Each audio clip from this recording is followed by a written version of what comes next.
maklumat melalui telegram disiplin sekolah, dan nanti pihak guru disiplin akan memanggil pelajar-pelajar berkenaan lah. Okey, pelaksanaan perbelanjaan yang kita telah habiskan untuk mengubah suai kamar sesi ini, iaitu upah proses pemecahan dinding tanah berat lelaki RM200. Ini kita bayar kepada pekerja sekolah lah, yang bantu untuk memecahkan. Kemudian kita cat dinding balik semula. Kita pakai cat yang tak adalah mahal sangat, cat yang murah sajalah, RM200. Cat mural, cat mural ni yang hiasan yang dilukis di bahagian dalam dan juga di bahagian luar. Kemudian penggantian pintu 6 unit, kita ubah suai balik pintu-pintu berkenaan. Kemudian plaster ceiling, maknanya dekat-dekat ceiling tandas berkenaan ada yang dah telah terkopah, jadi kita plaster balik semula dengan semen. Itu maksudnya plaster ceiling. Kemudian RM100. Kemudian lain-lain hiasan seperti apa tu, papan kata-kata hikmat, kita gantungkan di dalam tandas berkenaan, yang berharga RM200. Kemudian penukaran sinki, ada 2 unit RM400. Jadi jumlah keseluruhan adalah RM1,900. Dan sumber keuangan yang kita dapat adalah dari wakil rakyat ketika itu, sebelum pilihan raya.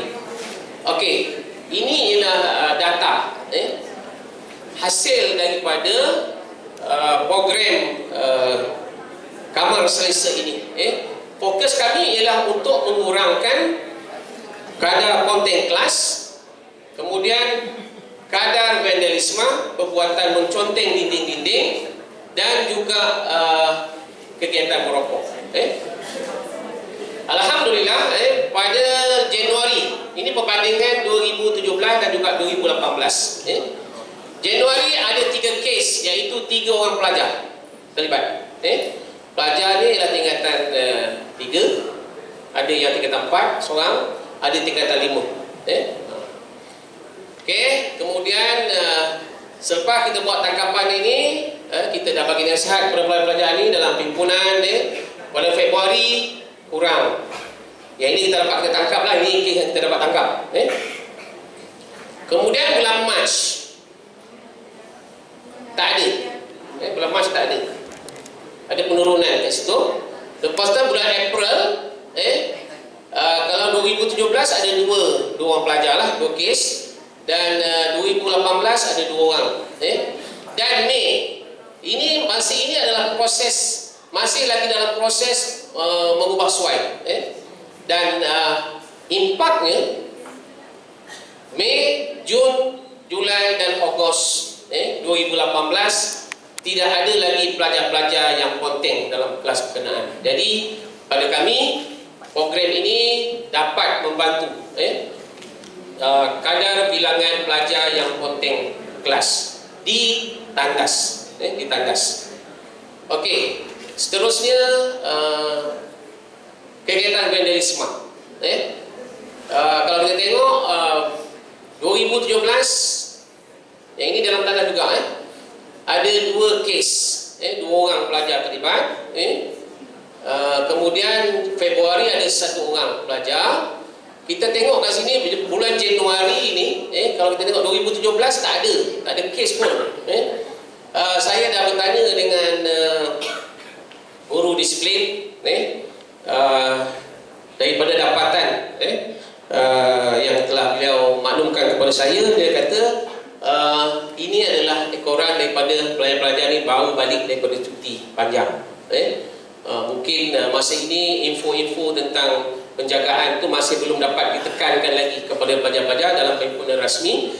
Dan tapi alhamdulillah lah, mulai Mac, April, Mei, Jun, Julai dan juga Ogos tidak ada kes lagi.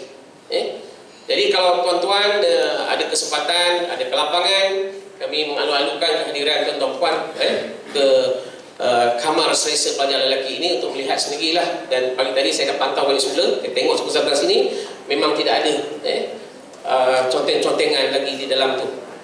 Apa yang biasa yang pelajar tulis ni, dia mengata pelajar-pelajar lain, kemudian dia juga tulis tentang cikgu, khususnya pelajar guru-guru perempuan, yang masih belum berkahwin lah. Okey, seterusnya cepat masa ni. Okey, seterusnya ialah perbandingan data kes merokok. Januari ada 6 kes, 6 orang pelajar. Yang ini kes berulang. Sebenarnya 3 orang pelajar saja tiba, tapi dia berulang. Dan ini juga ada kesan daripada pembinaan pembasuhan kamar selesa ini. Dan juga kami telah memanggil, menjemput inspektor kesihatan daripada pejabat kesihatan Jasin datang, dan mereka ini telah diberi kompaun sebanyak RM50. Dan akhirnya alhamdulillah setakat ini di Tandas memang tidak ada lagi kes merokok, dan juga kami juga dapat mengurangkan kos penyelenggaraan Tandas. Sebab sebelum ini apa yang sering berlaku ialah Tandas kami sentiasa sumbat. Apa ada dalamnya bila kita buat penyelenggaraan? Kotak rokok, kemudian botol air mineral yang 500 ml disumbat masuk dalam. Jadi kemudian tisu-tisu yang dibekalkan oleh pihak pembersihan disumbatkan dalam Tandas ini. Tapi sekarang ni alhamdulillah masalah itu pun dapat kami atasi, kos penyelenggaraan pun juga kami dapat atasi, dapat kita kurangkan. Okey, seterusnya. Okey, ini adalah respon pelajar-pelajar terhadap kamar selesa. Kami berasa beruntung kerana dapat kamar selesa, dan kita ingin mengucap terima kasih kepada pihak sekolah dan terutamanya Tuan Pengutul. Okey, terima kasih.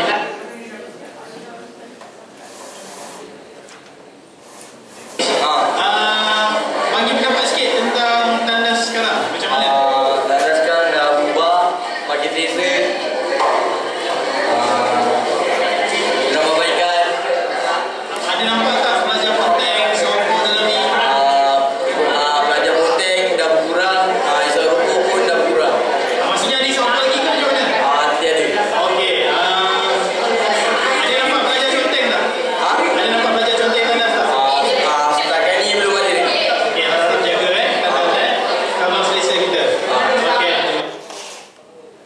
Ibu nak tanya macam mana pendapat Daniel tentang kamar selesa? Tandas sekarang sudah bersih dan tak bau busuk lagi, dan dalam tu tak baik, dan tak ada belajar dalam tu penting dan merokok dan sebagainya. So, saya rasa memang baik. Okey, terima kasih. Ini ialah guru disiplin kami lah. Selaku Ketua Disiplin, Cikgu Syafiq, apa harapan Cikgu Syafiq setelah siapnya terbinanya kamar selesa ini? Bismillahirrahmanirrahim. Saya harap dengan inovasi kamar selesa yang diatur oleh Tuan Pengetua ini dapat memberi manfaat kepada semua, terutamanya pihak saya lah selaku Ketua Disiplin, di mana saya harap peratusan disiplin pelajar selama ini yang selama ini bonding kelas, merokok ataupun melakukan vandalisme dapat dikurangkan. Dan juga penggunaan Tandas ini saya harap dapat digunakan pada masa-masa yang tertentu sajalah untuk sebagai langkah kawalan pelajar. Jadi apabila terbuka, pelajar-pelajar tidak dapat menyuruh ataupun melakukan perkara-perkara yang tak sepatutnya. Jadi besar harapan saya dengan binanya kamar selesa ni, dia sedikit sebanyak ataupun secara total lah boleh mengurangkan masalah disiplin di dalam sekolah. Itu saja harapan saya. Sekian, terima kasih. Okey, cadangan penambahbaikan kita telah mengadakan pemantauan berkala secara bergilir bagi memastikan tiada murid ponteng kelas dalam kamar selesa, dan juga pemerhatian melalui guru-guru lah dari bilik guru. Kemudian kita juga berharap kalau ada duit lagi, kami akan cuba luaskan kepada Tandas yang di Dewan pula. Okey, ini harapan pengetua kami lah. Ini. Okey cikgu, apa harapan cikgu setelah pengubahsuaian kamar selesa yang telah dilaksanakan? Ya, harapan saya sekali anak-anak SMART akan selesalah menggunakan tandas yang tidak berbau, tidak bersih, dan dari segi masalah disiplin saya harap dapat dikurangkan, masalah pelajar-pelajar tidak lagi melakukan semua. Okey, ini adalah hebahan kesedaran kepada pelajar melalui media sosial, iaitu melalui Instagram. Sekarang ni kita dah ada 800 followers dan Facebook ini kebanyakannya disertai oleh ibu bapa, lebih kurang ada 200 orang.